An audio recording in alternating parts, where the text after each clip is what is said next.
some reason, I don't have any time on my camera. Only 3 minutes. I don't know how to get rid of storage. I tried everything, but we only have a few pages left, so let's see what we can do here. Okay. She writhed, she crawled, she glided over a network of shining threads, her nostrils overwhelmed by the sharp smell of death. Something was still chasing her, and she had no legs to run, but the muscle in her long belly rippled, and she moved on them like waves. She had lost her sense of time. She moved through a world of energies and causes that appeared like a forest of many kinds of trees, bordering on the ocean where the moon still rode the waves. She could smell her pursuers somewhere in the woods, getting closer, closing in. It came out of the trees on her right. Suddenly it had her by the throat, in the soft place at the base of her triangular chin, and she was strangling and grasping for breath, struggling to free herself from the jaws of something much bigger than she was. She tried to bite but her mouth clamped down on metal. She writhed and twisted, choking and grasping for breath. Her serpent's tail whipped back and forth, catching her attacker from behind, and knocked it loose for just an instant.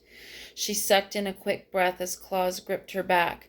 Sharp teeth sank into skin above her spine. In a moment they would sever the cord and she would die.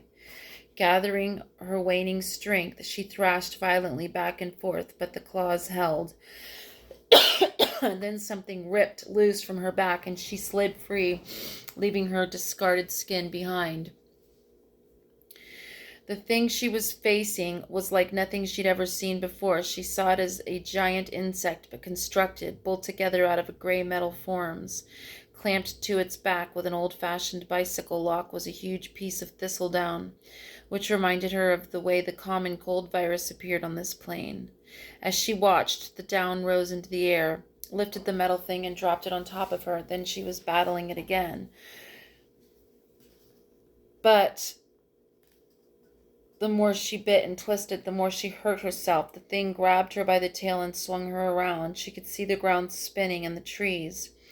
In a moment it would dash out her brains.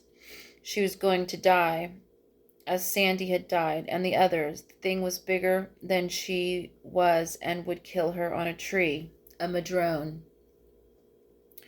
Madrone, as she said her own name, she shed again, sliding out of her skin and sailing through the air. The snake is kin to the bird, she thought, and shape-shifted, modeling the chi of her body into scaly legs, wings. As a bird, she soared to the treetops, leaving the thing holding a claw full of snakeskin and colored scales. She had no time to find out what kind of bird she was, only that her wings swept low in an iridescent blues and greens, and her tail was splendidly long. The bird trembled as in some other realm of reality. Madrone's body shuddered with fever. See, I'm almost out of time. Then the thing attacked again, uprooting the tree where Madrone